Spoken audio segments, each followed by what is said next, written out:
Today I'm going to be making my Abuelita's Enchiladas Rojas, and I'm going to be using 6 to 7 dried guajillo chiles. I removed the stems and now I'm just going to remove the seeds.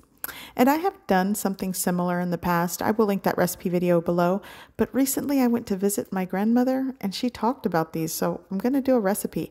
And you'll notice these dried chiles do come with debris and sometimes dust, so I will be giving these a really good rinse. Once they're rinsed, I'm placing them in a pot with water.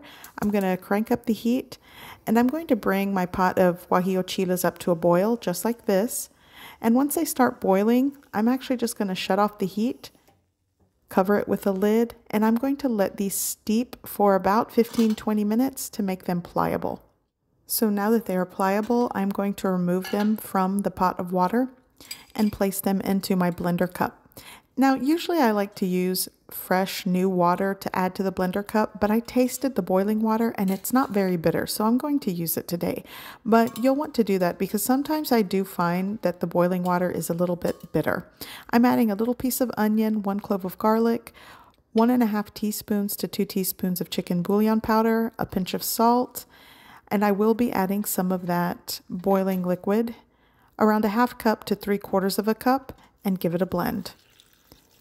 And once it's blended, you will want to taste it for salt or seasoning and adjust to your preference. So I'm pouring this into a bowl, a very wide flat bottom bowl, and I'm going to set this aside until I'm ready to use it.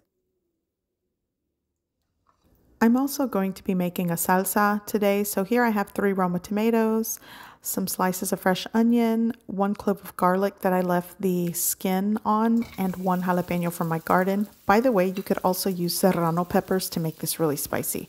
So I'm just going to saute in the oil, and typically the onions are the first ingredient to cook through. So I'm going to remove the onion before it burns.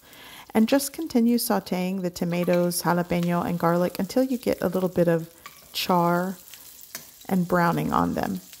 Once it's browned and sauteed, I'm going to remove it and add it to a blender cup. I'm going to add 1 teaspoon of tomato-flavored chicken bouillon cube. You could just add salt or chicken flavored.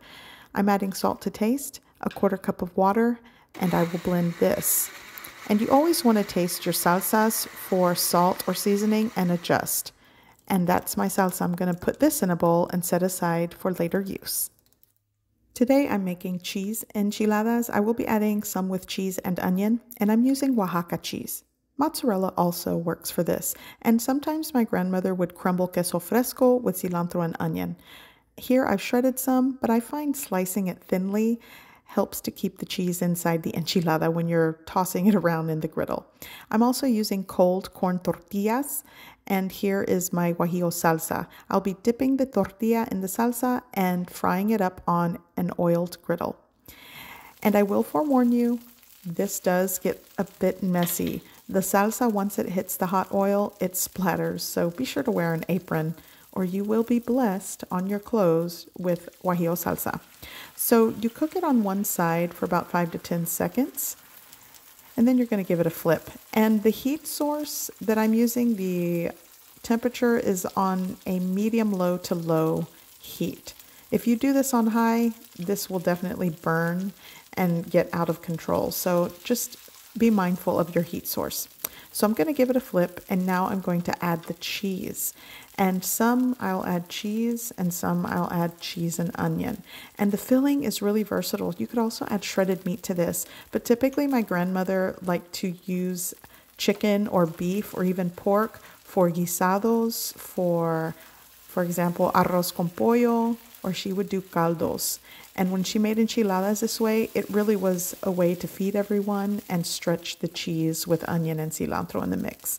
So these are done, and you'll just plate them as soon as they are melted and cooked.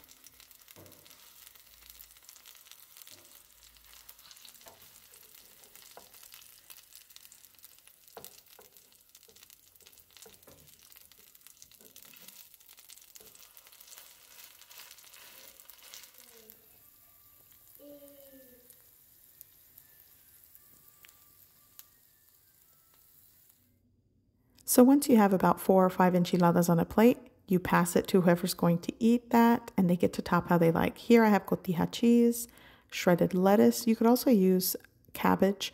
I'm adding that salsa. I will add more fresh onion, Mexican crema, top it with cotija cheese, and you have a plate of delicious homemade cheese enchiladas, Abuelita style.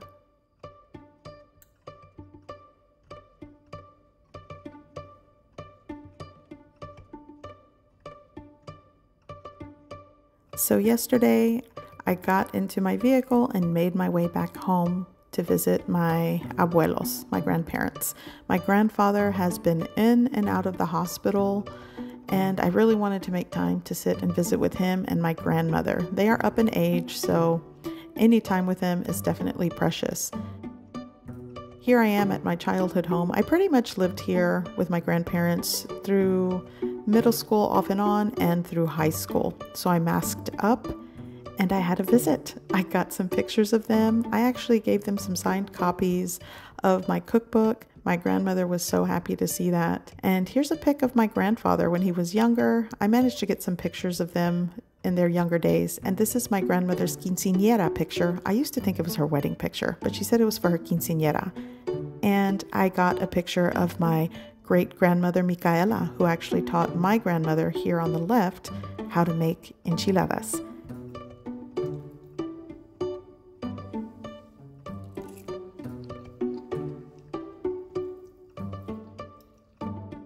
I hope you give this recipe a try. I hope you like it, and thanks for watching.